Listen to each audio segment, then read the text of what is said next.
Dans la petite pièce au-dessus de l'établi, ça sent la cire, la laine mouillée et le vinaigre à lessive. Sur le mur, il y a le calendrier des jours de jeûne, à côté, les clés du coffre à linge et une petite planche avec les dépenses du ménage. Pain, sel, beurre, bougies. Sur la table se trouve un certificat de mariage avec 2 cachets et à côté, un questionnaire paroissial où sont inscrits les noms des époux adultes, l'année du mariage et une mention du don fait à l'Église. La nuit est sombre et on entend le gardien de nuit éteindre le réverbère dans la ruelle. À l'intérieur de la maison, la dispute se transforme en souffle. L'un invoque le devoir comme une force, l'autre le freine avec le calendrier, la fatigue et la parole de son vœu. À l'aube, ils se rendront tous deux à la paroisse, où ce ne sont pas les sentiments qui décident, mais les papiers. Qu'est-ce que le devoir? Où se situe sa limite? Comment le corps d'un adulte est-il protégé lorsque la famille appelle à la honte et la loi à la réciprocité? Chers téléspectateurs, je vous souhaite la bienvenue. Écrivez-moi d'où vous regardez et si vous avez déjà été confronté dans votre histoire familiale à la manière dont la coutume tente de devenir la loi. Vos commentaires m'aident à voir différentes villes et différentes paroisses. Je vous souhaite une agréable écoute. Aujourd'hui, nous allons examiner les décrétales d'Innocent III, non pas comme un terrible ensemble d'interdits, mais comme des instruments où le devoir conjugal est interprété comme une réciprocité, où le calendrier d'abstinence protège le corps et où le tribunal paroissial équilibre l'honneur familial par la procédure.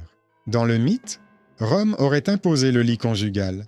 Dans les documents, on voit apparaître un autre élément, le consentement, les jours d'abstinence et le droit de dire non, en s'appuyant sur la loi et non sur la grâce. Le contexte historique est dur et prosaïque.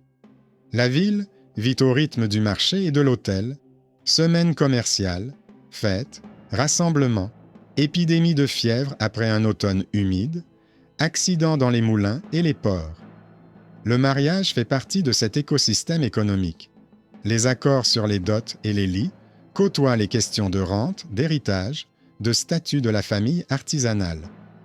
Là où la famille veille à l'honneur, il est facile d'oublier que la paroisse a ses propres livres et son propre langage.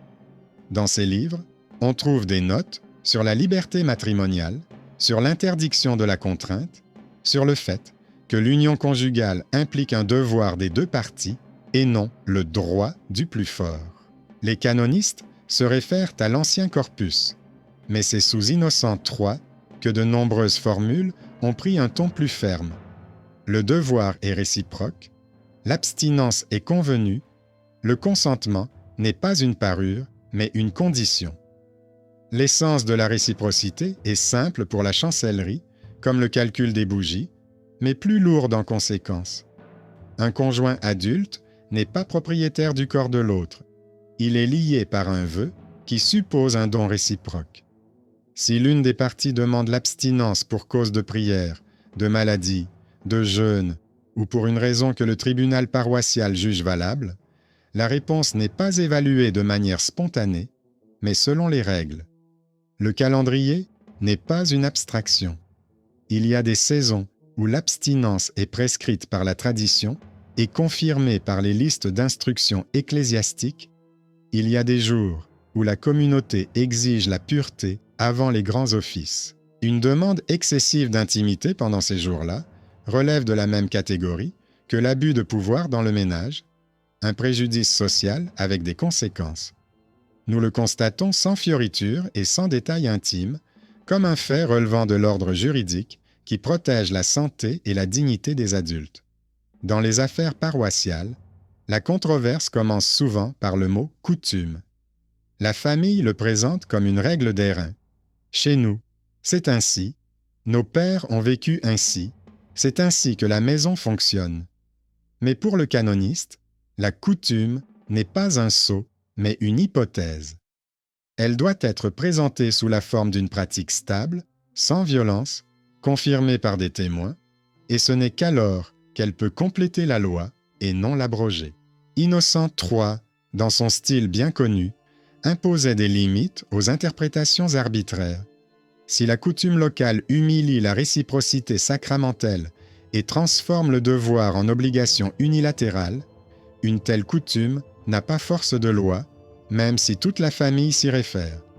Ainsi, sur le papier, apparaît un garde-fou invisible mais solide. Le mariage est une union et non une obligation fiscale du corps. Le cahier médical de la ville, qui se trouve à côté des affaires matrimoniales, donne à ce garde-fou la substance de l'expérience. On y trouve consignés les maux dus au travail pénible, les fièvres dues à l'humidité, les complications chez les femmes adultes après des semaines difficiles, l'épuisement chez les hommes pendant la saison des transports. À son arrivée, le médecin fait une réserve que les canonistes apprécient. La description de l'état d'un adulte est un enregistrement médical et non une preuve en faveur de quiconque. Mais c'est précisément cet enregistrement qui confirme les raisons valables de s'abstenir et peut mettre fin à la pression si la famille pousse à l'honneur. Dans ces affaires, l'honneur transforme facilement le corps en argument. La loi doit ramener le corps dans la sphère des soins et du consentement. Les lettres d'Inokentiev aux évêques insistent sur cette voie correctement tracée. Aucune raison extérieure ne peut annuler le consentement interne et la mesure acceptable d'abstinence. Le marché des rumeurs aime exagérer, comme si les décrets avaient été inventés pour contrôler le lit à la moindre occasion, comme si le pouvoir sacré espionnait par les fenêtres, comme si le devoir était un reçu à usage unique pour le service de quelqu'un. La réalité est plus ennuyeuse et plus utile. Le bureau travaille avec des définitions. Le devoir, c'est la volonté de répondre l'un à l'autre en tant que membre d'une union matrimoniale, et c'est précisément cette réciprocité qui fait de cette volonté une liberté et non une obligation. L'abstinence est une mesure périodiquement convenue par la communauté qui est liée au service, au poste, au pèlerinage, à l'état de santé, ainsi qu'aux vœux volontaires convenus par les deux parties. La contrainte est une violation des limites et est considérée comme un abus de pouvoir ayant des conséquences sur la paix dans le foyer. La coutume est un complément à la loi si elle ne contredit pas le bien commun et la réciprocité sacramentelle. Sinon, c'est un appât auquel le tribunal ne mord pas. Dans la pratique urbaine, tous ces termes s'inscrivent dans une procédure. Les époux se présentent devant le supérieur et le notaire. Les noms des adultes, la date du mariage en toutes lettres, la liste des témoins et un bref résumé du litige sont consignés. La partie qui invoque la famille apporte des témoignages oraux sur l'honneur de la maison. La partie qui invoque la loi apporte un calendrier des fêtes, un certificat médical, parfois une lettre du canoniste expliquant la réciprocité du devoir. Le notaire s'enquiert des accords conclus à la veille du jeûne, des vœux volontaires, des cas de maladie, des dommages causés par la contrainte. La partie économique est également abordée. Quand les disputes ont-elles eu lieu? Les collectes ont-elles été effectuées? Les engagements ont-ils été rompus? L'employé a-t-il quitté la maison? Des blessures sont-elles survenues? Le mariage fait ici partie de la paix civile, et la sécurité de cette paix ne repose pas sur les cris, mais sur une forme claire. La ligne d'Inokentiev se manifeste également dans la manière dont elle rompt avec l'habitude de la foule de porter les affaires privées sur la place publique. Lorsque la famille tire le conflit vers la honte publique, la paroisse le renvoie au bureau clérical et à une conversation privée avec le médecin. Lorsque les voisins exigent une mise au point immédiate, le canoniste rappelle la responsabilité en cas de diffamation et l'inadmissibilité des pratiques humiliantes. Cette démarcation ne rend pas les gens plus sains, mais réduit le nombre de mauvaises décisions. Le conflit s'adoucit et se transforme en papier où la réciprocité est décrite sans fioriture comme une obligation mutuelle renforcée par la liberté de chacun. Si quelqu'un tente de ramener la conversation sur le droit du plus fort, on lui demande non pas des paroles fortes, mais des arguments. Et c'est là que la coutume commence à s'effriter. Elle tient jusqu'à ce qu'elle se heurte à la règle du consentement. Le plus inquiétant dans ces affaires, ce n'est pas la dramaturgie bruyante, mais les dommages silencieux causés par la contrainte, la fatigue, la peur, la discorde, la violence, que nous qualifions de fait social sans donner de détails. Le canoniste enlève l'obscurité et laisse la forme, il ne change pas les gens, il change le cours du débat. Le chemin ne passe plus par la réunion familiale et les menaces de honte, il passe par le calendrier, la clause médicale, l'acte de mariage, la règle générale de réciprocité. Ce chemin est plus court et plus sec que ne le souhaitent les colporteurs de rumeurs, mais il est plus sûr pour la maison et plus honnête envers le corps d'un adulte qui ne doit pas devenir une marchandise, même là où tout autour est considéré comme de la monnaie et du grain. Quand on examine des dizaines de cas de ce genre, on obtient toujours le même tableau. Au début, l'un exige la dévotion, se cachant derrière les coutumes. Au milieu, on se retrouve avec un nœud entre le calendrier, la maladie et les vœux. Et à la fin, l'Église rappelle que le devoir des deux n'est pas le fouet, mais le contrat. Parfois, cela se termine par un accord écrit sur les périodes d'abstinence. Parfois, par la réprimande des parents et une amende pour diffamation. Parfois, par un vœu d'abstinence pendant un pèlerinage ou un traitement, scellé par un cachet. Dans tous les cas, le document change fondamentalement le ton. Il enlève au corps son rôle d'argument et lui rend son statut de participant à la décision commune. C'est précisément cela qui constitue le cœur de la réciprocité décrétale. Au bureau paroissial, les choses se déroulaient de la même manière que les disputes sur les bornes frontalières et les reconnaissances de dettes. Le notaire posait d'abord sur la table l'acte de mariage avec les sceaux, à côté une feuille de calendrier avec les jours d'abstinence marqués, puis un extrait des décrétales où la réciprocité de la dette est consacrée non pas comme un enseignement, mais comme une norme. Le dossier comprenait également une note médicale rédigée pour des adultes, sans détail ni évaluation, dans laquelle était le consigné la fatigue, le malaise après des semaines difficiles, la nécessité de se reposer pendant les vacances et avant les grands services. Cette note ne constituait pas en soi une preuve, mais elle donnait lieu de reconnaître une raison valable d'abstinence. De l'autre côté de la table se trouvait la coutume apportée par la famille, les récits des voisins sur la façon dont vivaient les anciens, dont la maison était tenue, dont l'honneur était exigé. Ces récits ressemblaient à de la fumée qui ne laisse aucune trace sur le papier. Le notaire ne demandait pas de généralisation, mais des confirmations. Y avait-il des accords écrits, soutenus par les deux parties? Y avait-il dans le livre communautaire des périodes de jeûne et de prière, convenues entre les époux? Dans quelles circonstances la famille était-elle intervenue et comment cela s'était-il terminé auparavant? À chaque question, la coutume se désagrégeait en habitudes et les habitudes en mots vides qui ne servaient à rien pour prendre une décision. Les canonistes entre ces murs s'appuyaient sur les mêmes fondements. Le premier était le consensus matrimonial comme base de l'union. Il ne disparaît pas après le mariage et ne transforme pas l'un des époux en maître de l'autre.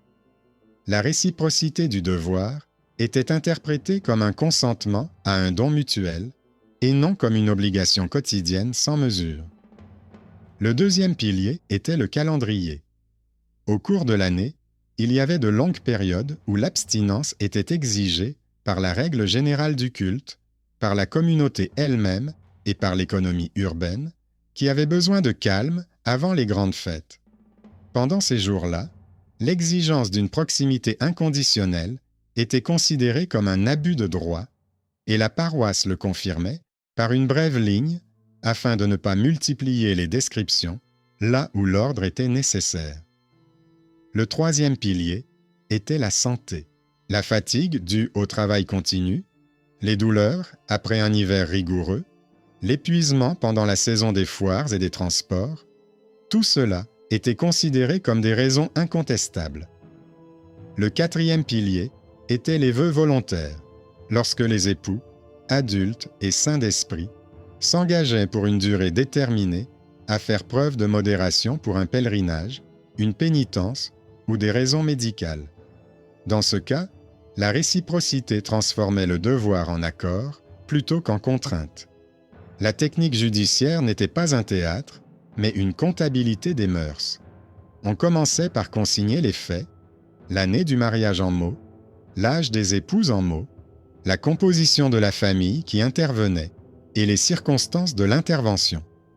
Puis venaient les choses, l'acte de mariage, les dépenses domestiques avec les reçus pour les bougies, le pain et le beurre, l'ordonnance du médecin, la liste des jours de jeûne, parfois une lettre du canoniste avec des explications. Si la famille apportait la coutume, on lui demandait de la montrer en action. Quand, où, devant quel témoin elle était appliquée, si elle s'accompagnait de contraintes, si elle conduisait à la discorde et à la fuite. Si, au lieu de réponse, on entendait un appel à l'honneur de la maison, la paroisse rappelait que l'honneur n'annule pas la réciprocité et ne transforme pas le corps d'un adulte en gage de la tranquillité familiale. Dans les rares cas où les deux parties arrivaient blessées par des querelles, l'affaire était transférée en mode de maintien de la paix. On fixait des périodes d'abstinence sous scellé, on menaçait d'une amende pour diffamation, on exigeait des parents qu'ils restent derrière la porte et ne transforment pas le privé en spectacle. Les livres voisins, les statuts de la communauté et les glossaires des universités donnaient une colonne vertébrale à cette pratique. Les professeurs de droit expliquaient à l'aide d'exemples pourquoi l'ensemble des indices était dangereux et remplaçait paresseusement les preuves, tant dans les affaires patrimoniales que matrimoniales. Pour eux, une confession non étayée par des preuves matérielles et temporelles n'était que de l'encre sur du papier. Cela s'appliquait également aux conflits domestiques. Le récit de la façon dont les aînés ont toujours fait chez nous n'avait aucune valeur sans le consentement des deux adultes, sans référence au calendrier et sans prise en compte de l'état de santé. Ces mêmes livres soulignaient les limites des moyens coercitifs. Toute pression exercée sur un adulte afin d'obtenir les bons mots transforme la procédure en violence, et la violence porte atteinte à la paix que le tribunal est tenu de préserver. C'est pourquoi le presbytère dirigeait la dispute dans le couloir, où les murs sont plus solides que ceux de la salle. Tout ce qui ne rentrait pas dans le moule était considéré comme du bruit. Dans ces affaires, on distinguait clairement deux rythmes. Le rythme rapide, celui de l'écoute, qui exige une confirmation immédiate du droit de la force, aime souligner la soumission et méprise le calendrier. Le lent, celui de l'écriture, où la réciprocité est vérifiée par des questions et non par des cris. Ce rythme lent sauvait là où le rythme rapide brisait les gens. Lorsque le conjoint, se cachant derrière la coutume, insistait sur l'absence de refus, le tribunal reprenait le fil et le tirait à travers 4 nœuds: le consentement, le calendrier, la santé, les vœux. Si le fil se rompait à un nœud, la contrainte était révélée comme un abus. Le tribunal n'exigeait pas de confession et ne permettait pas à la foule des pieds. Il exigeait le respect des formes, car les formes protègent mieux les faibles que n'importe quelle morale. C'est pourquoi, dans les affaires de réciprocité, il y a tant de feuilles ennuyeuses avec des cachets et si peu de mots durs, la durabilité l'emporte sur la véhémence. On ne peut pas dire que la famille ait renoncé sans combat à son habitude de dominer la sphère privée. Dans les livres de plainte, on trouve des cas où des parents, invoquant l'honneur, ont tenté de porter l'affaire sur la place publique, ont inscrit leurs voisins comme témoins de désobéissance, ont menacé d'expulsion et de refus d'aide. Ici, le canoniste imposait une deuxième sécurité, la responsabilité pour diffamation, qui se cache sous le masque de la jalousie de l'ordre. Les fausses accusations étaient non passibles d'une amende et parfois d'une épitome ecclésiastique. Cette punition n'était pas une exécution, mais un rappel que la famille n'est pas un tribunal.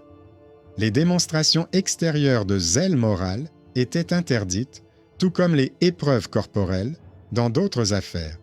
Là où la vérité est recherchée à travers le spectacle, les frontières disparaissent rapidement. Le tribunal renvoyait le litige dans une pièce équipée d'un bac à sable pour saupoudrer l'encre et d'une lampe qui fumait régulièrement, pendant que le greffier inscrivait la formule de réciprocité suivante.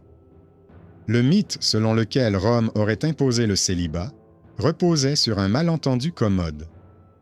Les gens retirèrent des lettres canoniques les phrases les plus strictes et oubliaient les lignes voisines où le même auteur prescrivait le consentement, le caractère volontaire des vœux et l'équilibre du devoir. Dans les affaires paroissiales, ce malentendu était dissipé dès la première table.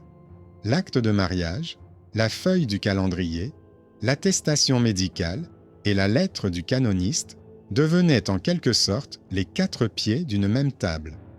Enlevez-en un, et la table vacillera. Enlevez-en 2, et elle s'effondrera. Ce n'est pas un hasard si, sous Innocent III, les lettres aux évêques reviennent constamment sur l'idée de modération et sur le fait que la violence dans les questions matrimoniales détruit à la fois le sacrement et l'économie. Cette idée ne sonnait pas comme une leçon de morale, mais comme une logique administrative. Là où l'on enfreint la procédure, les querelles se multiplient, les recettes diminuent, les fugues et les maladies se multiplient. Le cahier médical ajoutait à cela une autre touche simple.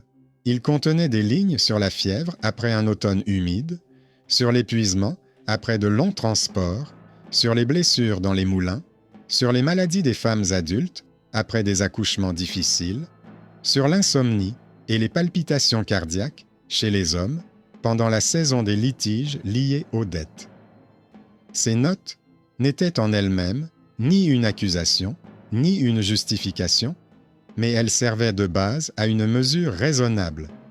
Le tribunal les considérait comme des raisons valables permettant de négocier des périodes d'abstinence et de les enregistrer sous scellé afin que personne ne puisse utiliser la faiblesse d'autrui contre lui. La vie dans la ville était un travail incessant et la reconnaissance de la fatigue comme facteur juridique semblait sobre, voire sévère.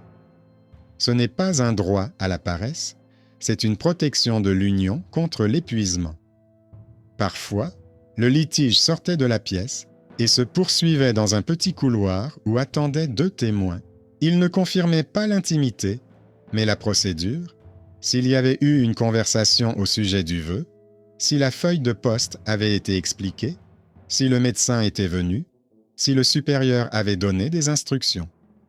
S'il n'y avait pas de témoins, le tribunal pouvait tout de même prendre une décision sur la base des documents écrits, mais avec moins de certitude, et fixait alors la date la plus proche pour un réexamen. Cela ressemblait à un souci lent, mais obstiné, de préserver la paix. Mieux valait recueillir des signatures une fois de trop que de donner une raison à la foule.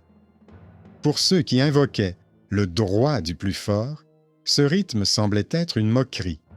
Pour ceux que la procédure sauvait, c'était une bouffée d'oxygène. D'un point de vue juridique, le point clé était la reconnaissance du fait que la coutume ne peut exister que dans le respect de la nature de l'union. Si elle humilie la réciprocité et transforme l'un des partenaires en objet de disposition, elle ne survivra pas à la rencontre avec la lettre. C'est précisément pour cette raison que les affaires de contrainte, lorsqu'elles étaient portées devant les tribunaux, se terminaient souvent par la fixation par écrit de périodes d'abstinence, un rappel de l'égalité des devoirs et l'interdiction de l'ingérence de tiers. La famille était écartée de la porte, comme on éloigne les curieux d'un coffre public. Les dommages causés par les abus étaient non consignés brièvement, comme on consigne les pertes causées par un incendie, sans fioriture, mais en sachant que la reconstruction prendrait du temps. Ce système austère fonctionnait précisément parce qu'il ne cherchait pas à faire ressortir le meilleur des gens, mais limitait le pire. Et si l'on considère la longue série d'affaires, il l'emportait sur l'écrit. Dans les villes où la paroisse et le consistoire maintenaient la forme, les fuites devenaient rares et les gardiens de nuit, entendait moins souvent des querelles derrière les murs fins. Dans celles où la forme était brisée, tout se répétait avec une précision douloureuse. La famille apportait la coutume, l'un exigeait la dévouement, l'autre se cachait derrière le silence, la foule se jetait sur les rumeurs et le tribunal tardait à se prononcer. La différence était visible au niveau des registres fiscaux. Là où la paix dans les foyers était garantie sur le papier, les recettes étaient plus régulières. Ce n'est pas de la grande philosophie, c'est de la logique économique. La ville n'a pas de réserve de main-d'œuvre et le droit doit protéger les adultes de la contrainte, ne serait-ce qu'en obligeant tout le monde à se souvenir de la réciprocité. Dans les gloses universitaires, qui étaient recopiées dans les maisons scolaires lors des conciles, la réciprocité du devoir ne semblait plus être une nouveauté controversée, mais s'inscrivait dans un système pratique. Les enseignants analysaient dans les marges la formule selon laquelle l'union repose sur le consentement et le don réciproque, et soulignaient que le vœu du mariage n'annule pas le droit de chaque adulte à l'intégrité physique et à la mesure convenue par l'année ecclésiastique. Ces notes, arides et à première vue éloignées de la vie quotidienne, revenaient en ville par l'intermédiaire de jeunes clercs qui s'installaient comme scribes dans les paroisses. Là, parmi les sablières pour saupoudrer l'encre et les trousseaux de clés, les gloses se transformaient en questions pratiques. Comment confirmer le consentement? Comment vérifier la référence à la feuille de jeûne, ce qu'il faut considérer comme une raison valable pour s'abstenir? Comment distinguer une clause médicale d'une tentative d'évasion? Plus ces questions étaient posées fréquemment, plus la procédure devenait stable, dans laquelle ni le droit du plus fort, ni la coutume ne pouvaient avoir le dernier mot. Les mécanismes concrets étaient conçus pour avancer lentement mais sûrement. On commençait par enregistrer les fondements de l'union, l'acte de mariage, la date du mariage, les noms des époux adultes et des témoins du mariage. Ensuite, on vérifiait l'état actuel du consentement. Absence de violence, de menaces, de contraintes, absence de tentative d'une partie de substituer le devoir à l'obéissance. On y joignait également des feuilles de poste où la paroisse notait les longues périodes d'abstinence. L'important n'était pas tant l'existence de la liste que le fait que les périodes aient été convenues entre les époux et rappelées à l'avance. Venait ensuite la partie médicale, une brève note du médecin sur l'état de santé, sans détails intimes ni évaluation, où était consignée la fatigue, les conséquences d'un travail pénible et parfois les craintes de complications. Enfin, on classait les vœux volontaires de modération, s'il y en avait, et les lettres des canonistes qui expliquaient la réciprocité du devoir et les limites de la coutume. Ce dossier semblait bureaucratique, mais c'est précisément lui qui protégeait la maison contre les attaques familiales et la violence quotidienne qui détruit à la fois l'union et l'économie.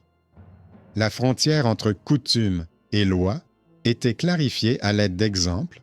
Dans une paroisse, la famille affirmait que dans leur maison, l'exigence d'obéissance était considérée comme une question d'honneur et se référait au récit des aînés. Le notaire a demandé que cela soit présenté comme une pratique stable, sans contrainte, confirmée par des témoins. En réponse, seules des généralisations ont été fournies. La paroisse a alors inclus une règle d'incompatibilité, une coutume qui humilie la réciprocité sacramentelle et transforme le devoir en obligation unilatérale, n'a pas force de loi, même si tout le quartier voisin s'y réfère. Dans une autre ville, les époux notaient à l'avance dans un cahier à la maison qu'ils s'abstiendraient de tout excès pendant les longs jeûnes et les jours de grands offices. La famille a tenté de les accuser d'atteinte à l'honneur, mais la paroisse a reconnu la légitimité de leur accord et la calomnie comme punissable. Ces décisions n'ont pas fait sensation. Elles ont simplement tranché le nœud dans lequel la foule aimait chercher le spectacle et ont ramené la conversation sur le papier, où la réciprocité était prescrite comme une norme et non comme une faveur accordée par quelqu'un. Le troisième pilier restait l'économie domestique, et ici, la technique juridique s'alliait de manière inattendue à la technique économique. Les couples qui portaient leurs disputes sur la place publique se disputaient plus souvent, perdaient leur travail, manquaient leur livraison, ce qui nuisait également au marché. En défendant la réciprocité, la paroisse défendait en même temps l'ordre urbain. Moins de querelles, des nuits plus calmes, des semaines de foire plus tranquilles, des collectes plus stables. Les procès-verbaux mentionnent que, après la fixation des périodes d'abstinence et le rappel écrit du caractère réciproque de la dette, les conflits nocturnes cessaient dans la maison et, le lendemain matin, le maître retournait au travail sans faire de bruit. Cela n'était pas considéré comme une victoire de la moralité, mais comme un rétablissement de l'ordre. C'est précisément sous cette forme que la pensée canonique de la réciprocité s'est avérée être non seulement une mesure théologique, mais aussi administrative. Elle réduisait les risques, économisait les forces sociales et ramenait les gens à leurs occupations. Le tournant décisif fut la confrontation avec la tactique ancestrale de pression par le biais de l'honneur. Les parents rassemblaient parfois les voisins et tentaient de mener une réprimande publique, remplaçant le tribunal par la place publique. La paroisse répondait par une sévérité similaire. Elle interdisait les rassemblements qui masquaient l'humiliation sous le prétexte du maintien de l'ordre, rappelait les amendes pour diffamation et l'interdiction des pratiques humiliantes dans les conflits matrimoniaux. Si la pression allait jusqu'à des menaces d'aide et d'expulsion, le tribunal l'assimilait à un abus de pouvoir et proposait la tutelle de la communauté paroissiale pendant la durée du règlement. Enregistrement temporaire de coexistence pacifique, calendrier d'abstinence, interdiction de s'approcher de la maison sans invitation. Ces mesures semblaient être des formalités administratives insignifiantes, mais c'est précisément elles qui ont brisé le scénario dans lequel la foule et la famille s'appropriaient le corps d'autrui comme un instrument de discipline. Au cours d'une saison, les archives paroissiales ont même établi une formule spéciale pour les audiences à huis clos sur les questions matrimoniales afin de supprimer complètement la composante publique. Il fallait tout autant de travail pour trouver le juste équilibre entre la réciprocité et le refus de l'union. Les canonistes insistaient sur le fait que la réciprocité n'équivalait pas à l'annulation du mariage et ne servait pas de prétexte pour se soustraire à toute intimité conjugale. Elle fixait une mesure, mais n'annulait pas l'obligation. C'est pourquoi, lorsqu'une des parties abusait des clauses médicales ou des lettres de jeûne, le tribunal fixait un délai de révision et exigeait des confirmations afin de rétablir l'équilibre. Dans de rares cas, la paroisse imposait une brève pénitence aux deux parties, à l'une pour avoir exercé une pression, à l'autre pour avoir refusé sans raison valable, et stipulait dans un procès verbal qu'après une période d'abstinence, les époux reprendraient une vie normale d'un commun accord. Cette mathématique ennuyeuse des mœurs fonctionnait précisément parce que tous les angles étaient invisibles, les délais en mots, les raisons en mots, les témoins en mots, les cachets sur place, et aucune coutume ne pouvait faire passer la défaillance pour de l'honneur. Il serait erroné de penser que cette technique a vu le jour sans résistance. Au niveau des rumeurs, des histoires continuaient de circuler, selon lesquelles Rome exigeait des gens qu'ils rendent compte de chaque nuit, que la chancellerie voulait remplacer l'intimité par un emploi du temps, que le droit du plus fort était ancien et naturel. Ces récits arrangeaient bien ceux qui avaient l'habitude de régner sur leur foyer par la peur et la honte. Mais le mythe s'effondrait à la lecture du document. Dans les lettres d'Innocent III aux évêques, l'idée de vœux volontaires et de prudence était répétée. Dans les gloses, la réciprocité était soulignée. Dans les statuts des villes, les interdictions de contrôle humiliant étaient renforcées.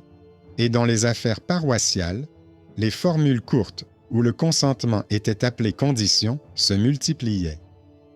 Ceux qui avaient besoin de spectacle avaient l'impression que l'on avait tiré de l'histoire ce qu'il y avait de plus intéressant. Ceux qui avaient besoin de paix se satisfaisaient du fait que le corps d'un adulte cessait d'être un instrument de politique clanique. les réserves médicales constituaient un élément important. Les carnets médicaux consignaient la fatigue chronique, les fièvres, les traces de surmenage après les travaux saisonniers, les complications chez les femmes et les hommes adultes, l'insomnie en période de litige liée aux dettes. Ces notes ne devenaient pas une arme pour l'un ou l'autre des époux, mais permettaient au tribunal de défendre la mesure humaine afin que le mariage ne devienne pas un lieu de destruction de la santé. D'année en année, l'idée selon laquelle un dossier médical est un document de soins et non une preuve est devenue de plus en plus courante. Elle a d'abord été reprise dans les marges, puis dans les rédactions municipales des statuts, et plus tard dans les programmes scolaires. C'est là aussi qu'a été affinée la règle concernant les témoins d'un fait pour toute accusation de violation de l'union: 2 adultes, 1 lieu, 1 heure et aucune superficie. Cette sobriété résonnait différemment dans les quartiers riches et pauvres, mais le sens restait le même. Le corps dans le mariage est un participant à la décision, et non un objet que l'on se passe de main en main. En arrière-plan, un autre avantage, rarement évoqué, était à l'œuvre.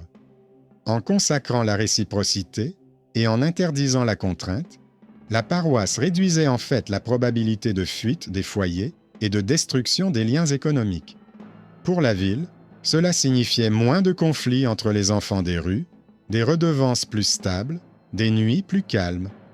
Cet avantage n'était pas mis en avant, car il ne ressemblait pas à un exploit, mais c'est précisément lui qui faisait de la réciprocité canonique un élément de la stabilité générale.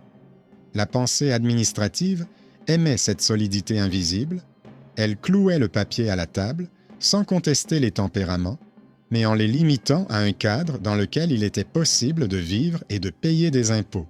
Plus les affaires passaient par ce moulin, plus la ligne directrice qui y était appréciée devenait claire. L'union repose sur le consentement, le devoir est réciproque, l'abstinence est conforme au calendrier et à des raisons valables, la santé est protégée, la famille est derrière la porte, la coutume est soumise à l'écrit, la calomnie est punissable, la contrainte est inadmissible. Dans le langage du mythe, on a tenté de transformer cette austère liste de 8 points en une histoire d'ingérence dans la vie privée. Dans le langage du document, elle se lisait comme une technique permettant d'empêcher la désintégration du foyer. Et c'est sous cette forme qu'elle a été inscrite dans les statuts, des salles paroissiales aux tableaux municipaux et des tableaux municipaux aux interprétations universitaires, où la réciprocité cessait d'être un sujet de controverse et devenait un élément de l'ordre juridique.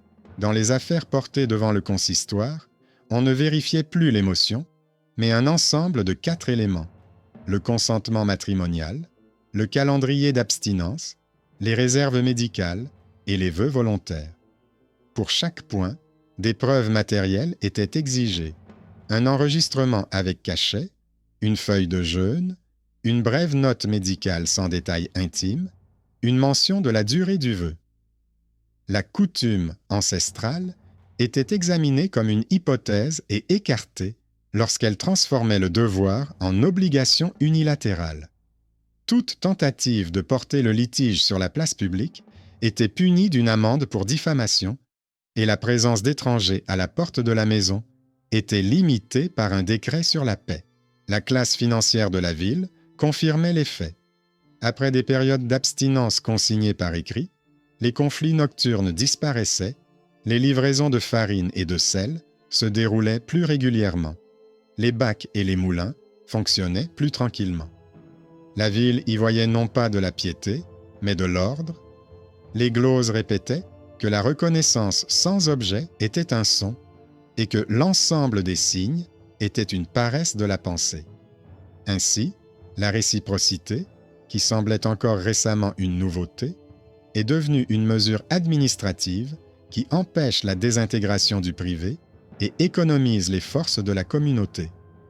Le bruit autour du droit du plus fort a été réduit à un bruit de fond, comme le brouhaha d'une foire derrière le mur de la chancellerie. Le papier, où chaque chiffre est écrit en lettres et soutient le suivant, restait décisif. Dans sa décision finale, le tribunal paroissial a inscrit une formule simple. L'union repose sur le consentement des adultes, le devoir conjugal est réciproque, la contrainte est inadmissible. Sous le sceau, ils ont fixé les périodes d'abstinence selon l'année ecclésiastique, confirmé la validité des clauses médicales comme motif de la mesure, obligé la famille à rester hors du seuil et fixé une amende pour diffamation. La coutume, contraire à la réciprocité, a été déclarée nulle et non avenue. Pour la ville, cela s'est traduit par le silence au lieu du spectacle, pour la maison, par un retour au rythme du pain, du sel et de la lumière de la lampe, où le calendrier accroché au mur n'est pas un fouet, mais un ordre, et où le corps d'un adulte ne sert pas de garantie de l'honneur de quiconque. Dans le langage du mythe, c'est comme si Rome imposait le lit. Dans le langage du document, Innocent III et les canonistes ont transformé la honte en un instrument inopérant et le devoir en un contrat bilatéral qui protège la partie faible par la forme. C'est dans cette sécheresse que réside l'issue humaine, moins de peur, moins de cris, plus de responsabilité qui peut être vérifiée sur papier. J'ai pris note de vos souhaits, je vais désormais raccourcir au maximum les parties finales et, la prochaine fois, je limiterai l'histoire à environ 6000 mots, pas plus.